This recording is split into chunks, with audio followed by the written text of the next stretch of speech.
മീഴാവുകുന്ന് എന്ന പുരാതന ഗ്രാമത്തിൽ സ്ഥിതി ചെയ്യുന്ന അതിമഹത്തായ ക്ഷേത്രമാണ് ശ്രീ മൃദംഗശൈലേശ്വരി ദേവി ക്ഷേത്രം.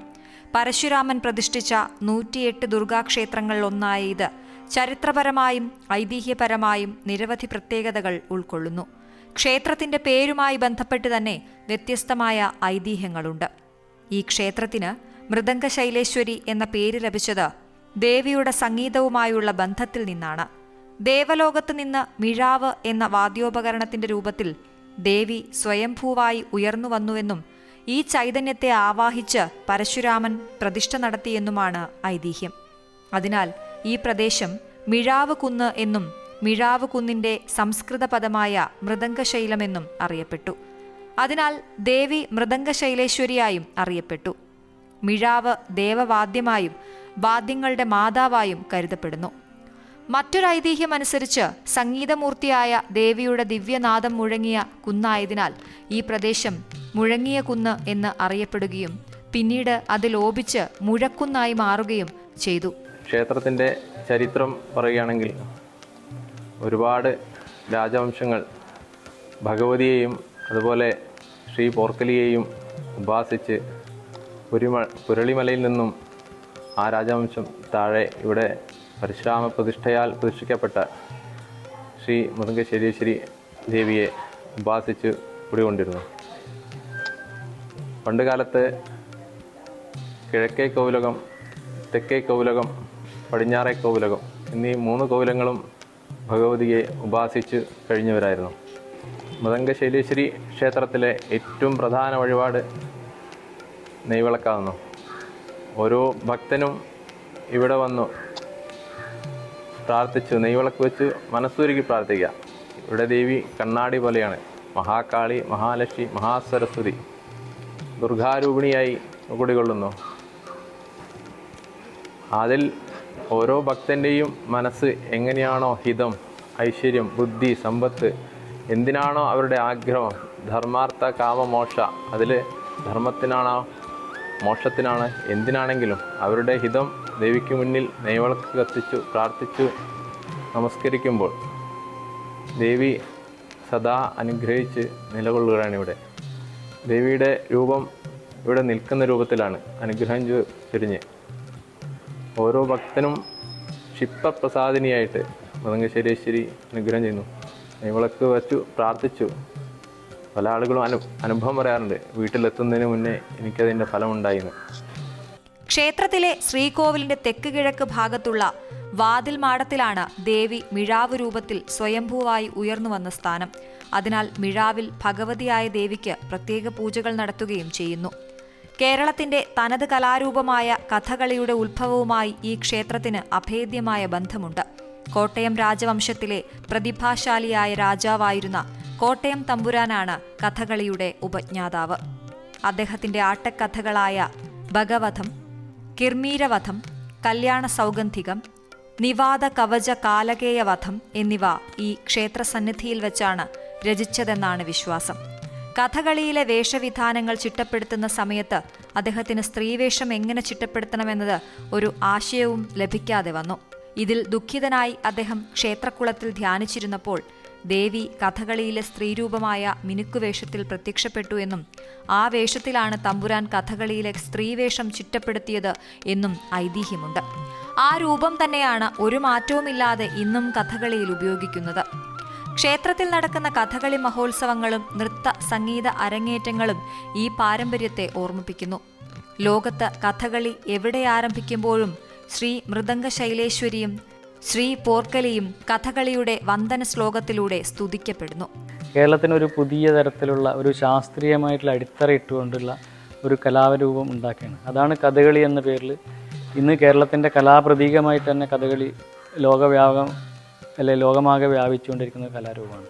ആ കലാരൂപത്തെ ഉണ്ടാക്കിയത് ഈ കോട്ടയം തമ്പുരാനാണ്. അദ്ദേഹം ഈ 4 കഥകളി രചിക്കുകയും ഈ കഥകളിയാക്കിയൊക്കെ ഇവിടെ അരങ്ങേറുകയും ചെയ്ത ഒരു ക്ഷേത്രമാണ് മൃദംഗശൈലേശ്വരി ക്ഷേത്രം. അതിനുശേഷം നമുക്കറിയാം പഴശ്ശിരാജാവ് ബ്രിട്ടീഷുകാർക്കെതിരെ വീരാടി 12 വർഷക്കാലം സൂര്യൻ അസ്തമിക്കാത്ത ബ്രിട്ടീഷ് സാമ്രാജ്യത്തെ വിറപ്പിച്ച വീരപഴശ്ശിയുടെ ആത്മധൈര്യവും കുലദേവതയൊക്കെ ഈ പോർക്കലിയെന്നും പുകൾപ്പെട്ട ഈ ദേവിയായിരുന്നു. ഇങ്ങനെ ഇതിൻ്റെ ഒരു കേരളത്തിൻ്റെ ഈ കലാ സാംസ്കാരിക ചരിത്ര പാരമ്പര്യത്തിൽ മികച്ചു നിൽക്കുന്നൊരു ക്ഷേത്രമാണ് മൃദംഗശൈലേശ്വരി ക്ഷേത്രം. കേരള സിംഹം വീരകേരളവർമ്മ പഴശ്ശിരാജയുടെ കുലദേവതയാണ് മുഴക്കുന്നിലമ്മ. മൃദംഗശൈലേശ്വരി ദേവി മഹാസരസ്വതിയായും മഹാലക്ഷ്മിയായും മഹാകാളിയായും ഭിന്ന ഭാവങ്ങളിൽ കുടികൊള്ളുന്നു എന്നാണ് വിശ്വാസം.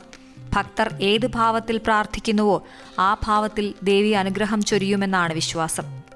പുരളിമലയിലെ രാജാക്കന്മാരുടെ കുലദേവതാ ക്ഷേത്രമെന്ന നിലയിൽ കോകില സന്ദേശ കാവ്യത്തിലും ഉണ്ണിയച്ചി ചരിത്രം തുടങ്ങിയ കൃതികളിലും ഈ ക്ഷേത്രം പരാമർശിക്കപ്പെടുന്നുണ്ട്. യുദ്ധത്തിന് പുറപ്പെടുന്നതിനു മുൻപ് പുരളി രാജാക്കന്മാർ ക്ഷേത്രത്തിന്റെ പടിഞ്ഞാറ് ഭാഗത്തുണ്ടായിരുന്ന അവരുടെ കോവിലകത്തെ നിലവറയിൽ വെച്ച് ദേവിക്ക് ബലിതർപ്പണം മുതലായ കർമ്മങ്ങൾ നടത്തിയിരുന്നുവെന്നും പറയപ്പെടുന്നു. ഈ സമയത്ത് ദേവി പോർക്കലിയിൽ തുള്ളുന്ന ഭാവത്തിൽ പ്രത്യക്ഷപ്പെട്ട് അനുഗ്രഹങ്ങൾ ചൊരിഞ്ഞിരുന്നു എന്നാണ് വിശ്വാസം. ഈ പടിഞ്ഞാറെ കോവിലകം പുതുക്കിപ്പണിത് ഇവിടെ ശ്രീ പോർക്കലി പ്രതിഷ്ഠ ഈയടുത്ത കാലത്തായി നടത്തിയിട്ടുണ്ട്. ദക്ഷിണ ഭാരതത്തിലെ എല്ലാ ശ്രീ പോർക്കലി ക്ഷേത്രങ്ങളുടെയും മൂലസ്ഥാനം ഇതാണെന്നും വിശ്വസിക്കപ്പെടുന്നു. ഒരു കാലത്ത് ജീർണാവസ്ഥയിലായിരുന്ന ഈ ക്ഷേത്രം മുൻ DGP ഡോക്ടർ അലക്സാണ്ടർ ജേക്കബിന്റെ പ്രഭാഷണത്തിലൂടെയാണ് കേരളത്തിന്റെ ശ്രദ്ധ ആകർഷിക്കുന്നത്. വിഗ്രഹം 3 തവണ മോഷണം പോയെങ്കിലും ഓരോ തവണയും കള്ളന്മാർക്ക് അത് ഉപേക്ഷിച്ചു പോകേണ്ടി വന്ന കഥ അദ്ദേഹം വിവരിച്ചു. ഈ സംഭവങ്ങൾ ദേവിയുടെ അദൃശ്യശക്തിയുടെ തെളിവായി ഭക്തർ വിശ്വസിക്കുന്നു. ആദ്യ തവണ വിഗ്രഹം മോഷ്ടിച്ച കള്ളന്മാർക്ക് ഭാരം താങ്ങാനാവാത്തതിനാൽ ക്ഷേത്രത്തിന്റെ പടിഞ്ഞാറേ നടയിൽ ഉപേക്ഷിക്കേണ്ടി വന്നു. രണ്ടാമത്തെ തവണ പാലക്കാട് ഉപേക്ഷിച്ച നിലയിൽ കത്തും കണ്ടുകിട്ടി. മൂന്നാമത്തെ മോഷണത്തിൽ കൽപ്പറ്റയിലെ ഒരു ലോഡ്ജിൽ നിന്ന് വിഗ്രഹം ഒരു പോറൽ പോലും ഇല്ലാതെ പോലീസ് കണ്ടെടുത്തു.